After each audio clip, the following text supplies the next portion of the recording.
ನೀವಂತೂ of course famous ಆಗಿದ್ದೀರಾ, ನಿಮ್ ಹೆಂಡತಿ ಮತ್ತೆ ಮಗನು ತುಂಬಾ ಫೇಮಸ್ ಆಗಿದ್ದಾರೆ ಗೊತ್ತಾ? ತುಂಬಾ ಕೇಳ್ತಾ ಇದ್ದೀನಿ, ಅದನ್ನ ಎಲ್ಲಾ ಕಡೆ ಹೇಳ್ತಾ ಇದಾರೆ. ಅಂಡ್ ಐ ನೋ, ಬಿಕಾಸ್ ನಮ್ಮ ಹೆಂಡತಿ ತುಂಬಾ ನೋಡಕ್ ಚೆನ್ನಾಗಿದ್ದಾರೆ, ವೆರಿ ಬ್ಯೂಟಿಫುಲ್. ಅದು ಎಲ್ಲಾ ಕಡೆ ಹುಡುಗಿರೇ ಹೇಳ್ತಾ ಇದ್ದಾರೆ, ನನ್ನ ಕಸಿನ್ಸ್ ತುಂಬಾ ಜನ ಹೇಳ್ತಾ ಇದ್ರು, ಅಕ್ಕ ಅವ್ರ ಹೆಂಡತಿ ಎಷ್ಟ್ ಚೆನ್ನಾಗಿದಾರಲ್ವಾ ಅಕ್ಕ ಅಂತ. ಮಗ ಆಕ್ಚುಲಿ ಫೋಟೋ ವಿಡಿಯೋಕ್ಕಿಂತ ಎದುರುಗಡೆ ಅಂತೂ ನೀವು ಇನ್ನೂ ಅಪ್ರಿಶಿಯೇಟ್ ಮಾಡ್ತೀರಾ ಅವ್ರನ್ನ. ಅದಕ್ಕೆ ತಾನೇ ನೀವು ಬಿದ್ದಿರೋದು.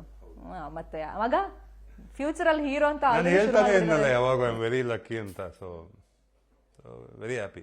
ಸೊ ಅವ್ರು ಎಷ್ಟು ಖುಷಿ ಪಡ್ತಾ ಇದ್ದಾರೆ? ತುಂಬಾ ಖುಷಿ. ಯಾಕಂದ್ರೆ ಒಂದು ಅಪ್ರಿಶಿಯೇಷನ್ ನನ್ನ ಜರ್ನಿ ಜೊತೆ ಅವಳು ಬಂದಿದ್ದಾಳೆ. ಯಾಕಂದ್ರೆ ನಂಗೆ ಯಾರು PR ಇರಲಿಲ್ಲ.